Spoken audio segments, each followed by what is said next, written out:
Who would have thought? Put dragon fruit into rice and crush it. It turns out to be a new way of eating rice that both adults and children love.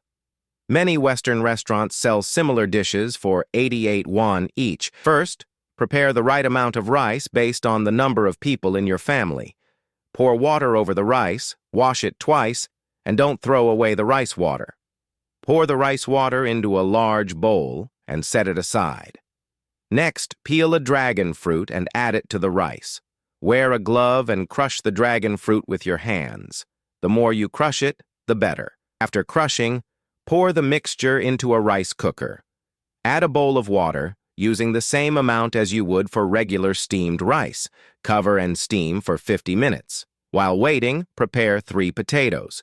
Peel the skin with a peeler, then cut them into thick slices, wide strips, and finally into potato wedges. Place them on a plate. Prepare a carrot by cutting it into thick slices, strips, and wedges. Place these on another plate. Next, take half an onion, cut it into strips, then into wedges, and place it on a plate.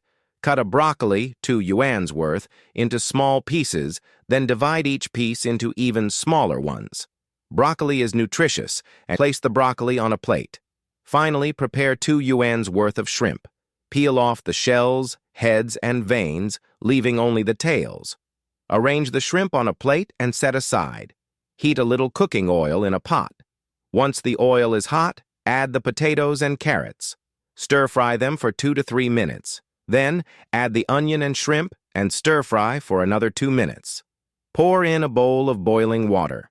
The secret to the delicious flavor is a curry block with coconut powder. These ingredients are clean and safe for both the elderly and children. Stir-fry the curry block until it melts, then cover the pot. Finally, add the broccoli and stir-fry for another minute. Now it's ready to serve. At this point, our dragon fruit steamed rice is also ready. Open the rice cooker and smell the fruity sweetness. Stir the rice evenly with a spatula to reveal its vibrant color. Serve the rice in a bowl and plate it, then top it with the curry shrimp we just made. Wow, the aroma is incredible, and the dish looks so appetizing. This curry shrimp paired with fruity rice is even more delicious than what you'd find in Western restaurants. The sweetness of the rice combined with the rich curry shrimp flavor is simply amazing. My 3 daughters couldn't get enough of it, eating bowl after bowl. The recipe is straightforward, so if you like it, save it and try it at home.